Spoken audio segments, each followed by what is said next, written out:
And welcome in here to the Two Guys in Beer podcast studio. Andy Beckstrom, Sean Field, and joined now by the one of the owners of Thunder Brothers in Sandy, Warren Thunstrom. I do get that right. Yeah, correct, Warren Thunstrom. Okay, perfect. Want to make sure that's the first and foremost. Make sure get the names right. Yeah. That's the key. Second time we've had an in-studio guest, and the first time we've had a brewery owner in with us. So we're pretty excited to be able to go through the process of the background and the history and everything that we can kind of draw out of him here for Thunder Brothers. So thanks for joining us, and happy to have you here. I'm glad to be here.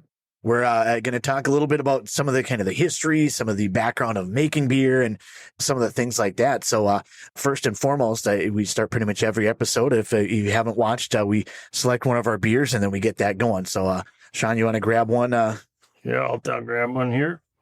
Grab one here. Do you have a preference of which one here? I have the brown ale available, or the windswept Pilsner. Well, then if I'm going to drink it, I'll take the Hatchet Man. There we go. I think that's, do I have this one here? There we go. There we got the Hatchet Man right there for you. Let's hear. I'm going to go with the brown ale. Typically, I am more of an IPA guy generally myself, but this was highly recommended by your beer tender Dave when Amanda went in to be able to go get some stuff. And Warren brought some stuff for us as well. So this isn't just we went and got it. Like, he definitely brought some stuff. So we thank you for bringing some stuff as well. But yeah, he highly recommended. Said it was a local favorite, and that's what mostly people like there. So wanted to make sure I had that as part of the episode as well. Okay. So first and foremost, get them cracking open. It's like the best part. You get the sound of it, the initial smells. Yeah, I like the aroma of it. That's the first thing I like to do when I open the beer, is just smell the aroma and just gets the taste buds going, the saliva flowing. Mm-hmm. So I think we all got different. I got the Brown Eyed Girl brown ale. And you have the Hatchet Man IPA. Sean, what do you have? I've got the Blue Sky Lager. Okay. And it is very tasty. I'm enjoying this already. There you go. Perfect. I'm enjoying the brown ale. I could definitely tell it's kind of that typical, or not typical, but that natural brown fall type, winter type of feel to it. So very, very tasty. And you got the IPA. Can you describe, I guess, even kind of what your thoughts or what your intentions were for it when you started kind of with that idea? For the IPA? Mm-hmm. Well, one of our favorites to drink that we did not make was Todd the Axeman. Okay. My brother's name is Brett. So when they quit making Todd the Axeman, we thought that was a shame, so we came up with Brett the Hatchet Man. There we go. But the idea is to make a straightforward, not East Coast, not West Coast IPA where the first thing you hit is hops. Mm-hmm. Sure. I like it. Yeah. Well, I was just going to say, you did mention Brett. I wanted to let all the viewers and listeners know, too, he is an owner with you. You guys are brothers, correct? Yeah. All right, just want everybody to know that. Due to our limitations of our studio space, we were only able to have one of the two on, so we're thankful Warren was able to come up. But Brett is also part owner and part of the process, too. Just wanted to put that out there for everybody so they're aware. So. And just kind of another little bit of background we learned earlier today as well. You met Amanda when you got here. She actually used to work with your wife. Really? Ruth is your wife, correct? Yeah. So I don't know if she still is, but she was, Amanda worked for Extension in Sandy County for a bunch of years. It's been like 10 years now, but years ago was when she worked with her. So yeah, I never met her. A connection. Yeah, I never met any of her coworkers. So a little bit of a connection. So, yeah. And Sean's familiar. Are you still involved with the Rendezvous? Yeah, I still own the coffee shop. Okay, gotcha. Oh, nice. Yeah, I don't know that I think I've driven by it numerous times, but that's almost as good. There we go. Perfect. Usually it's at night when I'm there. So, but Sean has been there, I think, multiple times. Yeah, I've been to Rendezvous a lot. It's been there as long as I can remember. I grew up in the area too, so I remember probably 20 years ago I've been going there. It's been there that long, hasn't it? Yeah. Where'd you grow up? Pretty much in Isani my whole life. Oh, okay. So yeah, so I've been there quite a bit. So, all right, Warren, let's start off at the very beginning then. Where'd you grow up? Where are you from? I grew up in Cambridge and moved away for about 15 years until I got married, and we decided to settle down somewhere. And my wife said, "Where do you want to live?" I said, "I do not care, except I don't want to go home." And we went home. So now we live in Isani. Nice. What did you do as a kid? Did you play sports? Anything like that? No, I was the most unathletic person. I'm the one that they said, "Hey, good try. Oh. Good try." There you go. Me and my friends actually got kicked off a church softball team. Oh, wow. Yeah. Oh, how do you pull that off? Just for being that inept. They said, you should find something that you'll have more fun if you do something you're better at. Sure. So what have you, before you owned the brewery and got into that whole business, what did you do for a living prior to that? Well, I was at the coffee shop before that. And before that, I worked for a variety of manufacturing companies, kind of as I got hired when they had problems. Oh, okay. And it was my job to fix the problems. Nice. That's what you did. Yeah, I enjoyed it a lot. We're in the fixer. So now we know a little bit about your background, where you grew up, and what have you done. Now, where did you and your brother get the inspiration for brewing beer, to start a brewery? Why did you start brewing beer? Well, we liked going to all the breweries when they started up. And for a while, when it was just started, you could say, hey, this week we're going to go to this one. It just opened. But then when it started being 3 and 4 and 5 a week, well, that got... But there was nothing going on up this way. And I personally saw 3 different plans that were going to open a brewery in Cambridge. And they fell apart for one reason or another. And so we thought, well, the Egyptians were making beer 5,000 years ago. It can't be that hard. Right. So we decided to give it a shot. Oh, nice. So where did you start then? Just in your garage, in your basement? Like, where was the first time you and your brother brewed beer? Yeah, the first time was in my garage. We were pretty inept. And when we got the first batch done and we tried to... My brother said, well, congratulations, we've reinvented Coors Light. Nice. So it obviously was kind of a learning process then, right out of the gate, trying to be able to experiment with different things. Absolutely. We decided we wanted a brewery before we knew how to brew beer. Okay, that was going to be kind of my next question. Like, if it's usually, or not usually, but a lot of times, if you have kind of a couple of failures, you're like, man, well, that was fun to try for a little bit. So, what kind of kept you going with it? Just do you wanted to do the brewery? Oh yeah, and my wife would love to hear this, but my brother and I are both quite stubborn. So it was like, well, it didn't work. Well, what did you do? And so we had to keep going until we could find a passable beer. And then when we found it wasn't that hard to make a good beer, we thought, well, why are we buying beer that isn't so good? Mm-hmm. Sure. Mm-hmm. Do you have a couple of, you had mentioned going to a lot of breweries before. Do you have a couple that stand out to you that, not necessarily a favorite? It's kind of hard to pick a favorite of thousands of breweries, but or is it more specific beers that kind of stand out for you? More of the beers. Like Castle Danger gets a tremendous amount of publicity for their cream ale, but I think Urban Growler makes a better one. I love Surly's Fiery Hell, which they will not can. So I make a trip down there every now and then. And then Fair State's got some very interesting sours that we like to try. I do like Fair State. Yeah. I like all 3 of those breweries. So. Yeah, they are all pretty good. As far as Surly goes, I really still like the Furious a lot. That's still my favorite. Even though they do can that one, of course, but over the ones that are in the brewery, I still like the Furious quite a bit myself. Yeah, those are, they got a lot of different really nice options at Surly, that's for sure. They do. So when it comes to, Warren, to learning how to brew, you guys, was it all just kind of trial and error for you guys in your garage, or did you try to do any formal training, or did you reach out to anybody? Well, it is a basic process. I mean, the Egyptians just put a jar of cooked grain out with water and let it ferment in the sun. And that was the earliest beer. But we went beyond that. I mean, we read everything. We did the YouTube. We did a lot of reading. I've got a small library about brewing. But we didn't want to get the formal training because, like everything else, you can go too far. Dakota County has a tremendous course network of classes you can take. But to make a good beer is not that difficult. Once you get the process kind of refined. Once you understand what's going on, yeah. So when did you guys first decide to start selling it? How did that come about? Was that like the mission the whole time, for the first time you brewed it in the garage? No, it started out just being fun for us and our friends. And, well, the brewery is selling the beer is how you recover your money, hopefully. But what goes into the decision-making process? We talked a little bit before this too about, so once you decide, okay, you're going to do a brewery, picking the location, or is it just kind of what's available, or did you have a specific spot in mind? I mean, probably close to home, but like, did you have a specific spot in mind, or was it just kind of what happened to be available with a realtor? Or...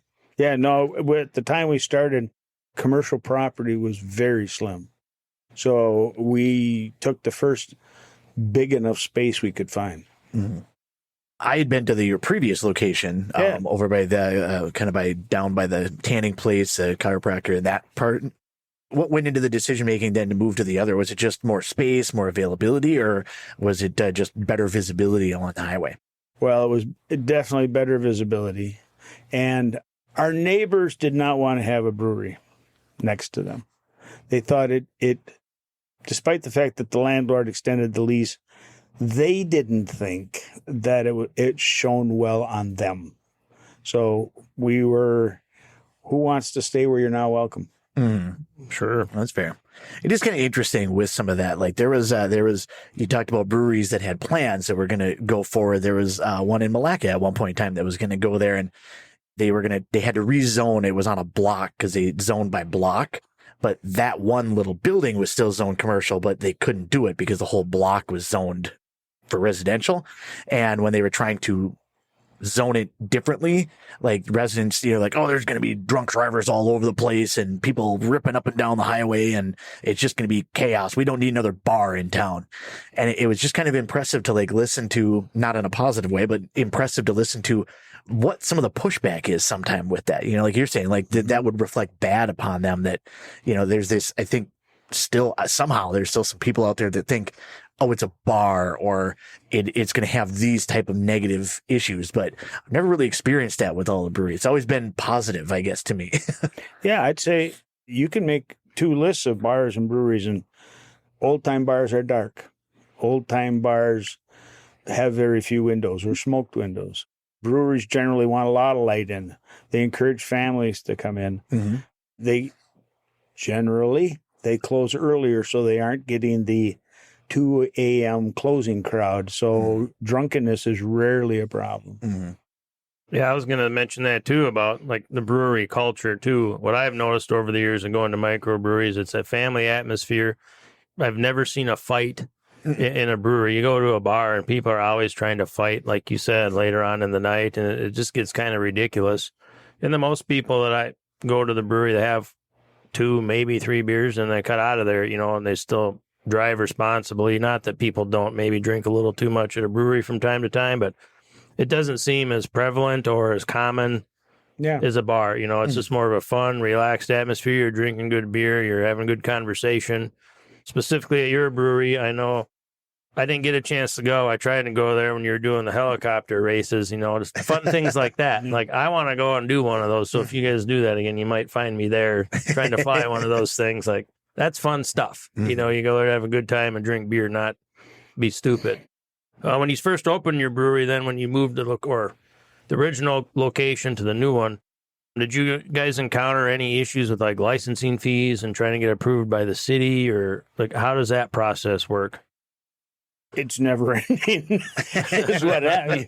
You find out you have to have all these licenses to open a brewery, and then they say, "Oh, and you want a license to sell it? Oh, and you want a license to can it? Oh, and so it goes on and on and on.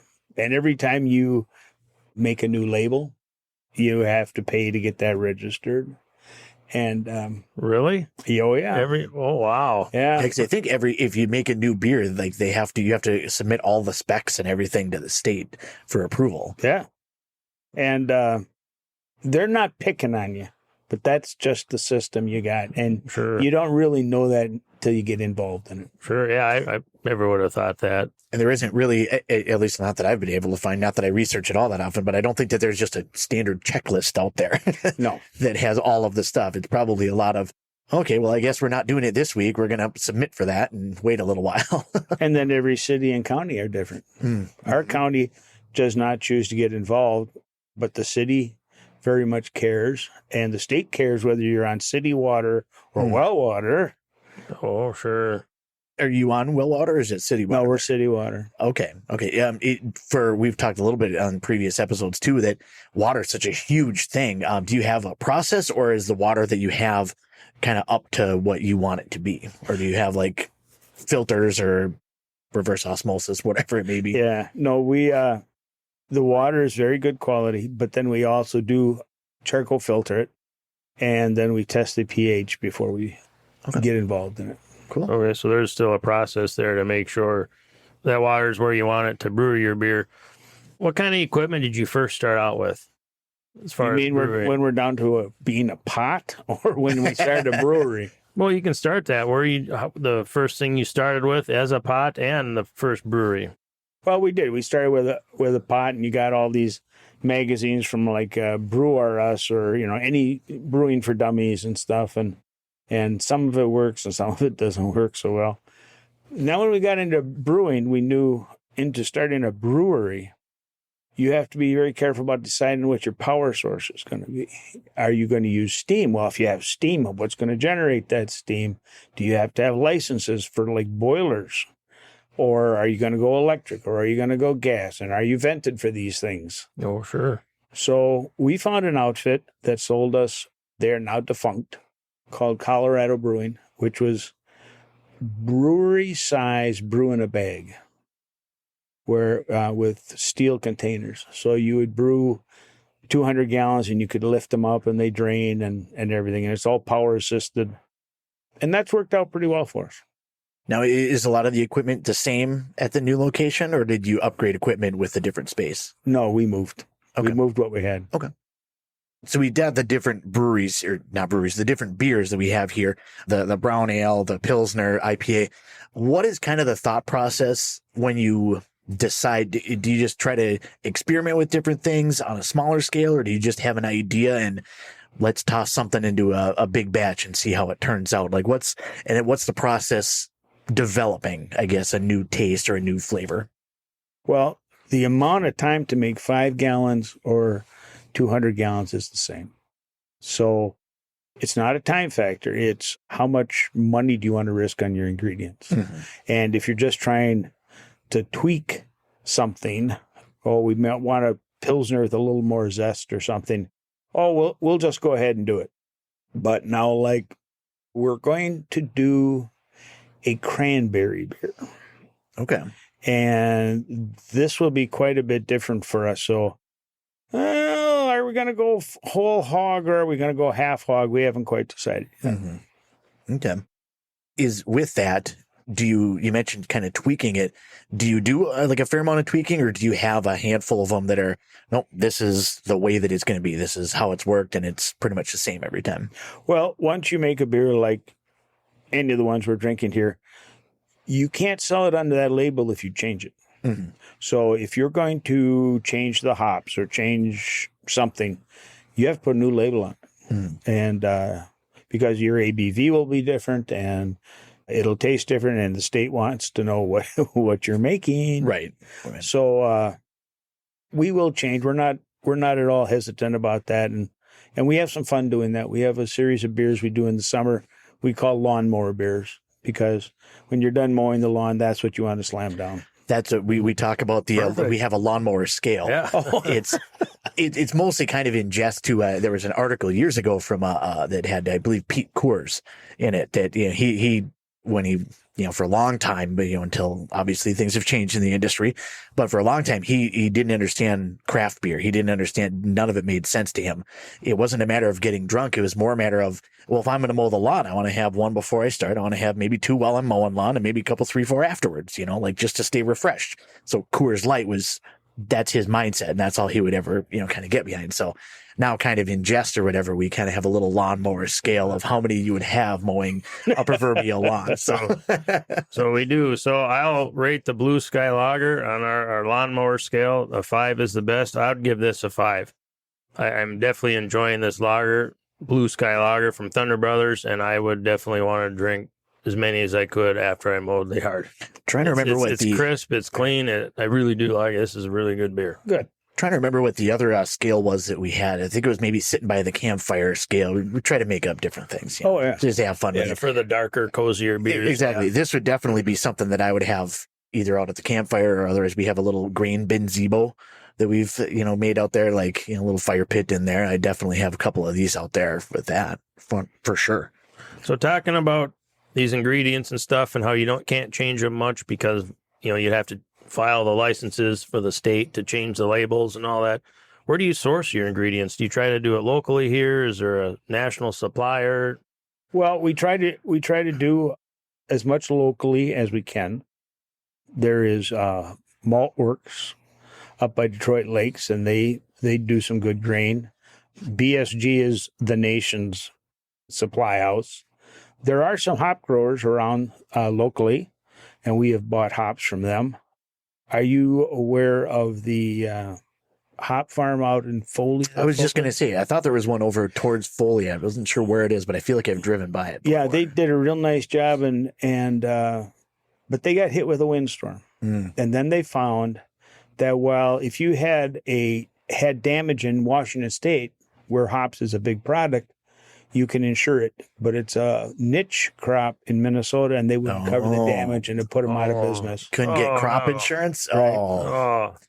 Because we've, on a very smaller scale or whatever, like we have some farmland here, and me and my brother-in-law, we both like beer and brewing beer and drinking beer and being involved in that. We've tossed around the idea of like, well, let's get a couple of posts and toss them up there. I have some hops growing on the side of the silo out here, enough to make about a 5-gallon batch. So not exactly a large scale, but we had talked about that too. So that's interesting to know that it's not something that be able to find much for crop insurance on that.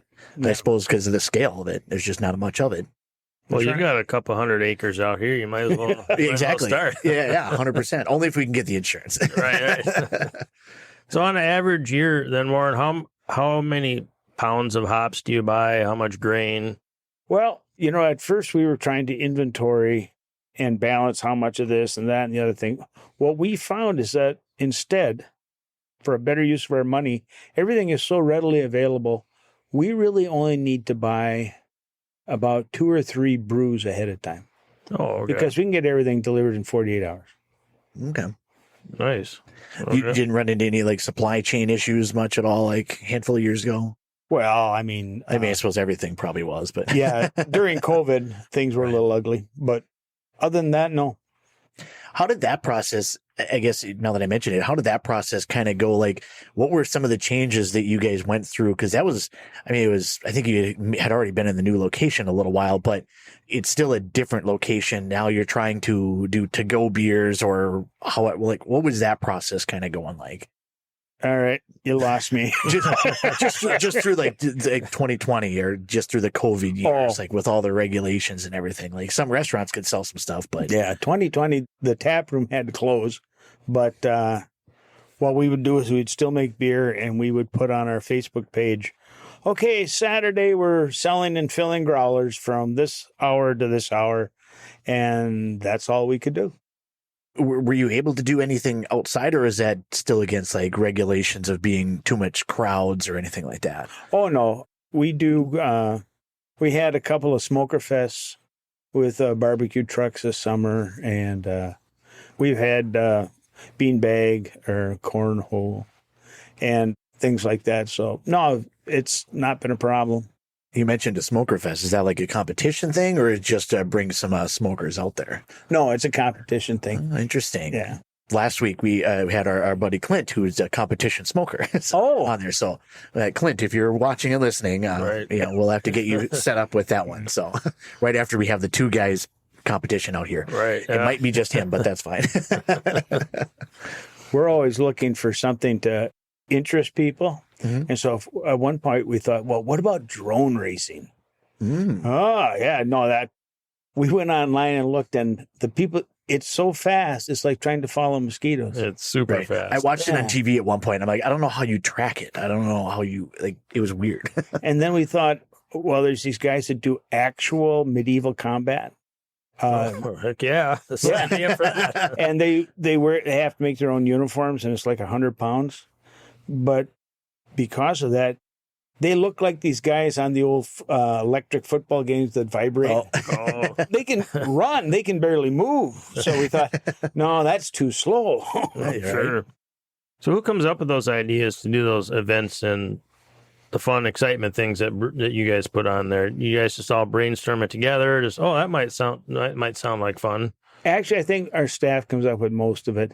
If probably speaking of just my brother and I, we are probably the worst marketeers in the world. Oh, okay. Perfect. So we rely on the imagination of the staff. Oh, okay.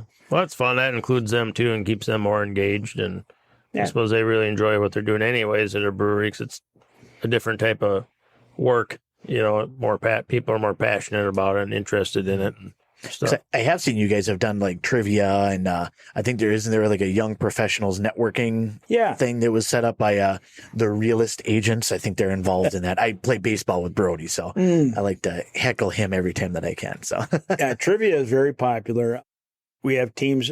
Anybody can do it. You can have a team. You can do it individual, but it's gotten to the point where we have identifiable people that come every week, and so now it's a grudge match. Yep. So that's a lot of fun. I don't know what that's like at all. No. Andy never plays trivia anywhere.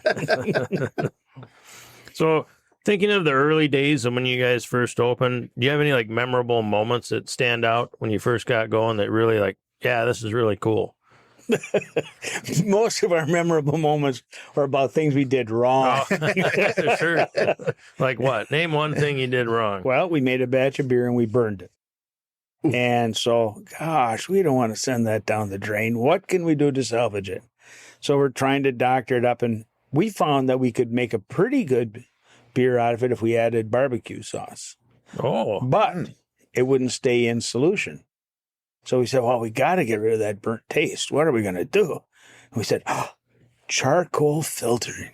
There we go. So we bought one of those pitchers that has a charcoal filter for a test run. We poured the beer in and we poured it into the glass. It was amazing. It took out the alcohol. It took out the taste. You had just brown water. Oh, perfect. Yeah. So we did end up sending that batch down the drain. Oh, no. So that's going to be a tough day to just flip the switch or, throw the lever and watch it just flow. And to me, that would be like watching money go down the drain. Like, oh, no. Yeah, literally. Yeah. So when you guys first started brewing, opened the brewery, how did you decide on what styles and flavors you wanted to start with first? Strictly by what we liked. Oh, okay. We didn't think we were too far out of the norm. So, there are some beers like Surly's Heart of Darkness series, very popular. Not for me. No. We ain't going to make a clone of that one. So we started by just doing what we like. Sure. Okay. Sean had mentioned before, like some different moments, some memorable moments. Was there a specific moment during the process? Like once I opened a bar at one point in time and it was kind of like, okay, now you've gotten to that realization. I got it open and we're doing the thing. Was there a moment for you where it was, okay, this is going to work. This is going well. People like it. Like, was there a moment or was it just kind of over time? You're like, oh, we've been open for 5 years. Like, yeah, no, that's it, because it's more of a process, because it was a grind and you got to get the bills paid and, how many people are going to come in tomorrow and da. Of course, you have your high moments when someone says, oh, I really like that beer or things like that. But no, it's just steady state. Is there any type of feedback you receive from customers or family that have kind of gone into your brewing process and kind of how you shape your recipes and change them? Oh, yeah. We had customers that said they wanted lighter beer than what we normally make. So we tried it and they said, that seems to cut down on the taste. And we said, well, yeah. Do you buy Coors Light for the taste? Right. And then we said, so we're going to give that up. Yeah, we're going to stick with the taste instead. Sure. Yeah. That's my favorite part about beers is the flavor and taste. I don't drink many light beers myself because of that. You know, when you drink a beer, you want a taste and a flavor. I don't know if you want to try a knockoff of this one, but it's one of Andy's and our favorites. Have you ever had Widowmaker? Yes. From Keweenaw. That's one of my favorites. You should try to make some sort of smoky flavored beer in the future. You'll see me there every day then. So what was that brewery that used to be in Lino Lakes that specialized in smoky beers? Viking Hall theme. I had been there at one point in time. It was, a brother-in-law just loved it. I think me and Amanda had been there one time. I can see it. It was right on the highway there. They're still around, only they moved to Ely. Okay. Oh, I didn't, all the way to Ely. That's a big move. Not just across the street. Okay. No, but they specialized in all these heavy smoke beers. Yeah. It was very, very smoky. I can't remember what it was, but yeah, it was kind of a Norse theme kind of deal. I don't remember what it was now. I had been there though. I think somewhere I have a growler wall that I has like 120 I collect growlers. So I think I have a growler probably from them over there somewhere. Hammerheart. There it is. Oh, there Hammerheart. Yeah, that's what it was. Perfect. Yeah, it was pretty. It was good for what they did. Yeah. It wasn't necessarily like I like some stuff kind of smoked, but everything was very heavy smoked, and Sure. not my favorite, but it was still good. I mean, for what it was, if that's what you like and that's what you're into, it probably was absolutely amazing. Yeah.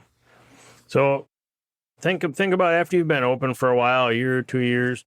How has the growth been in the brewery from your initial year? How many barrels would you say you brewed the first year to how many barrels do you brew now on average? We're probably about quadruple what we started with, but we do not want to grow much. If we could get by with just 100% of our business being in the tap room and being a local tap room, that would be just fine. We do canning and distribution. We self-distribute just to try to attract people to the tap room. All of our 4-packs, one of the cans will have a tag on that says free beer. Mm-hmm. Yep. Bring this beer to the brewery. I think we have one. Yeah, that was it when Amanda went and got that. She specifically pointed that out, that one of those has that. Is that part of a recycling program? Is there just to kind of get people in there? It's just to get people in there. That's what we really want. Is we're kind of going for the idea of like a coffee shop with alcohol. We just want people to come in, socialize, visit, have a couple beers, go home, and enough people do it often enough that we pay the bills. I like it. Yeah, we definitely noticed that on one of the cans. She thought, it's like, maybe we get 4 free beers because there's 4 cans. And we were looking at it, we're like, well, there's only 1 sticker. Maybe it's just 1. Yeah. So with that being said, if you get enough business to operate your business through just the tap room, would you pull the beer out of the local liquor stores that it's in now, or would you still try to keep it in there? We would keep it in for those liquor stores that wanted it. Sure. I mean, if they felt like, hey, we could use that space better for somebody else, well, then we'd be glad to go away. Sure. Now, I've seen you in the Sandy liquor store and the Cambridge liquor store. Is there any others around here? We've been in Bram. I was going to say, I think that there's some in Bram. Yeah, and they are pouring at 3 of the local wineries. Oh, okay. Yeah. But, we'd like to get on tap with 1 or 2 places, again, just to spread the idea of come on down and meet us. But we don't need an empire. Sure. It's just for the love of brewing and just the camaraderie and the fun. Yep.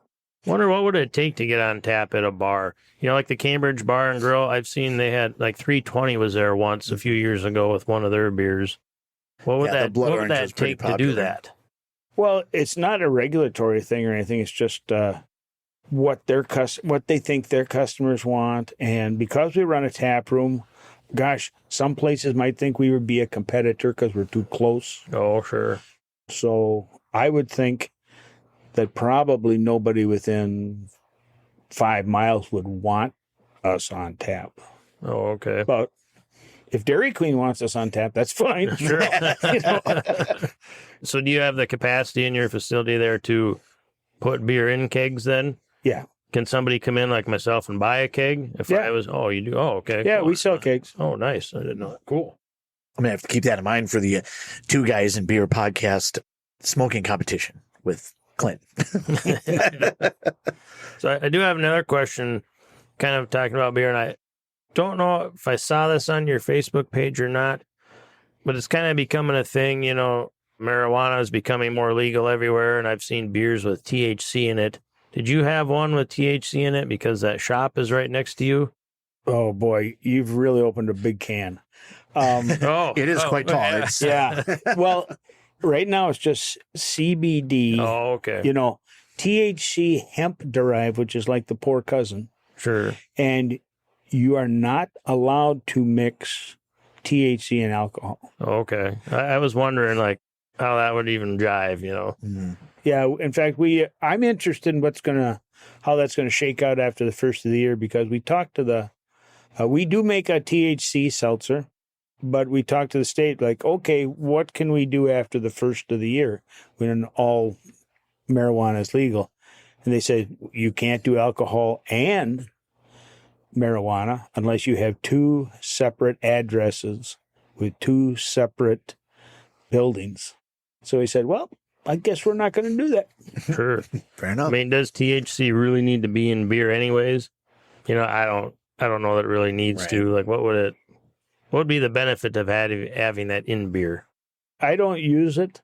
I don't discourage anyone who wants to use it, but I don't have any experience. And I guess, though, you look at Colorado, they seem to put it in everything. Sure. It's in wine, it's in beer. Oh, I never knew they put it in wine. Yeah. Colorado does a little bit of everything. They kind of run their own operation. Yeah, they kind of do, don't they? Now, I understand the CBD, you know, because there's a lot of health benefits from that, you know, that I've read. People with arthritis or anxiety or sleep stuff, you know, I don't know if that would really work for sleeping, have CBD in beer or whatever, but I can see the health benefits to that portion, or that makes sense to me to have that in beer. But THC, I always just kind of wondered, you know, the people that use THC and drink beer, like, how does that mix, you know? But Yeah. Be interesting. So, kind of a little bit of a left turn. You guys mentioned the involvement, and I like the label. If you kind of go around the label here, it's both you guys on the label here. Yeah. And the tables, which I really like those tables that you have there. Oh, It's good. like an electric thing. Were you involved in that, or did you just buy them like that? No, we paid a guy to come in and do it. Okay. Yeah, because we happened to see little pieces done at an art show. So he said, could you do big pieces? He said, sure. That must have been kind of a fun day. Yeah. Yes. And they use scavenged microwave ovens. Really? Yeah. I suppose large power supply. Yeah. Interesting.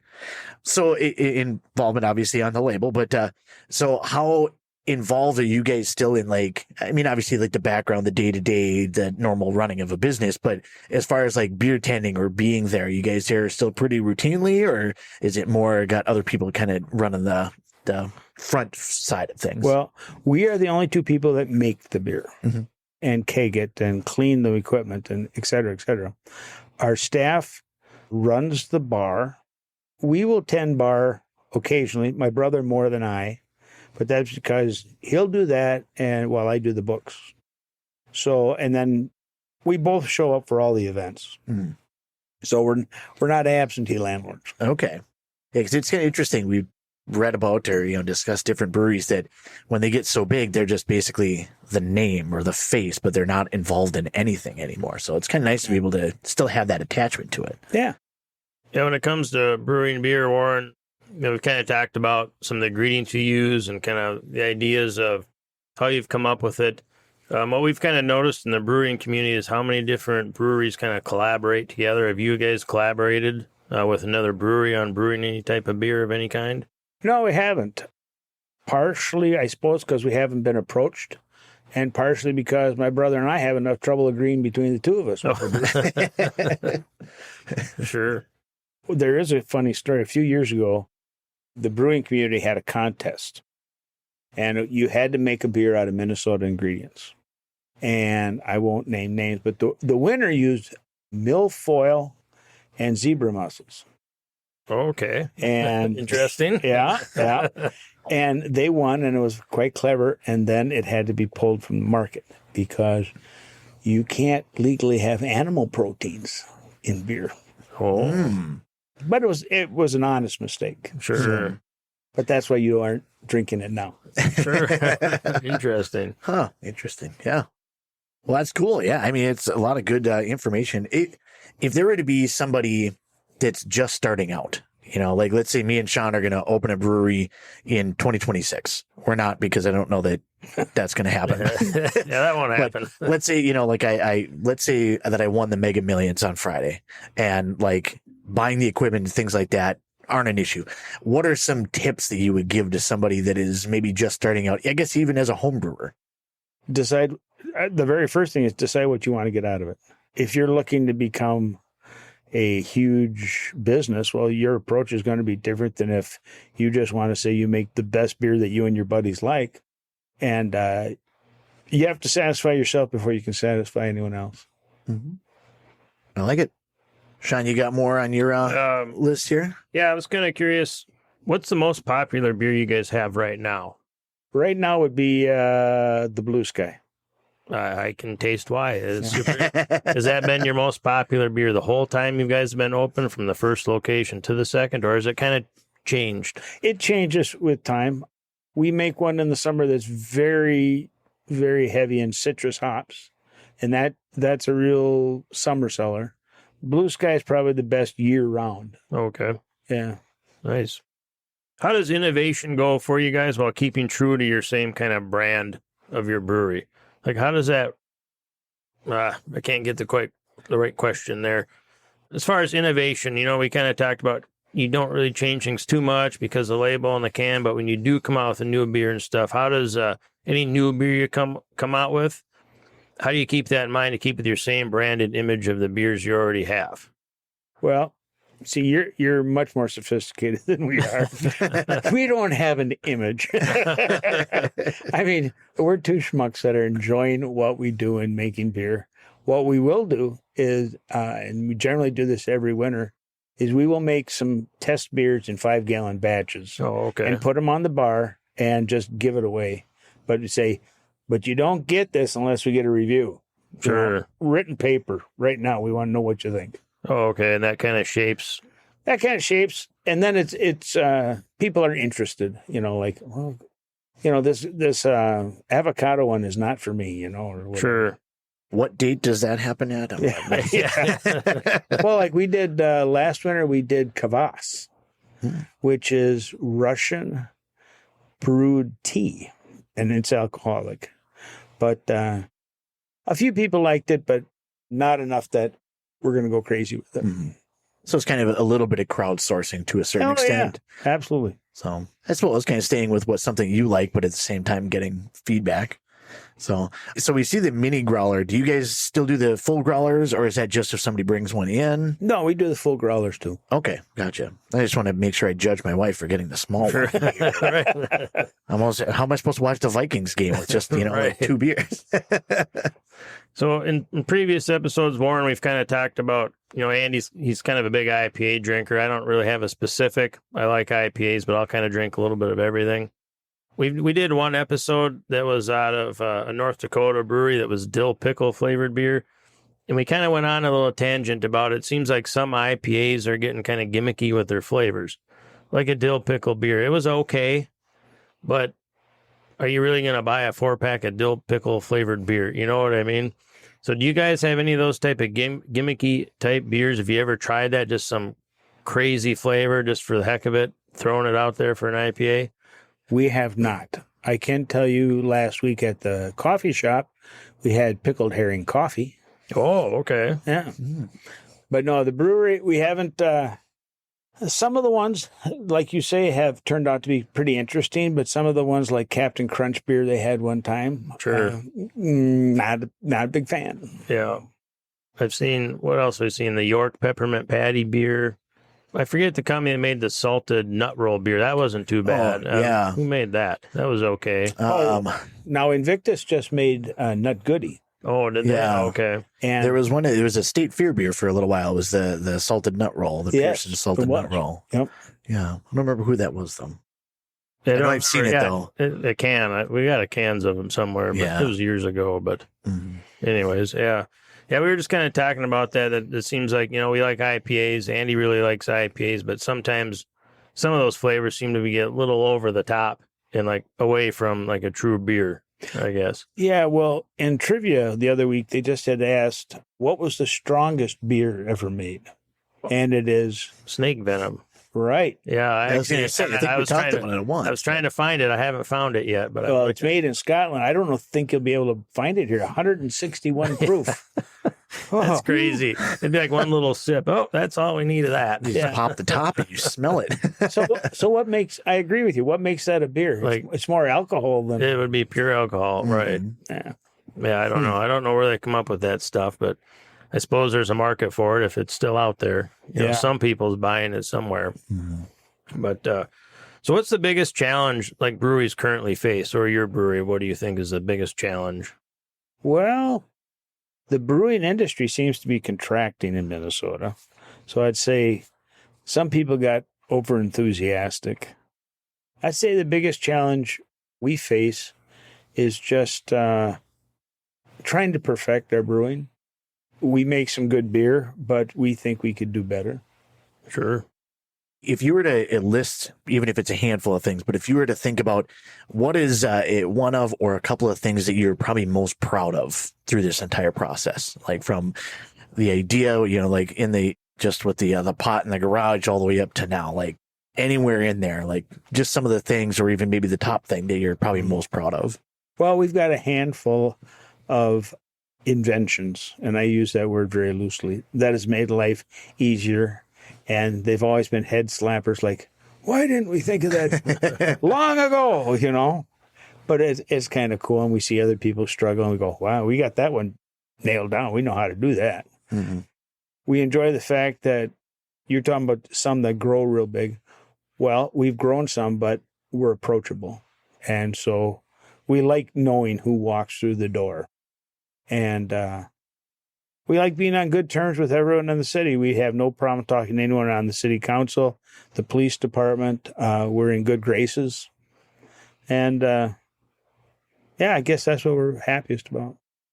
Well, so building those relationships with the community, and that's super important. Yeah. You guys have any new upcoming releases, beers that you can tell us about now that haven't come out yet, or any new events or anything coming up? Well, we're going to have that cranberry beer. That's going to take about a month. And next Saturday, we have a Tai Chi instructor coming. Oh, okay. So it's just, he's coming into the brewery, and it's just during our normal hours, show people how to move. And he's very enthusiastic, and he says he can make everybody's life a little bit better. Sure. So we'll see. I think that's all we got on the plate for the next. Oh, well, then we're going to celebrate Dry January. Everybody has got their New Year's resolutions. So we are going to do a dry seltzer for those people that want it. And we're going to do an energy drink for those people that want it. Oh.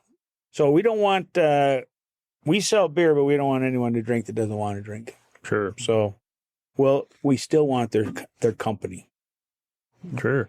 Any helicopter races in the future again? Probably next summer.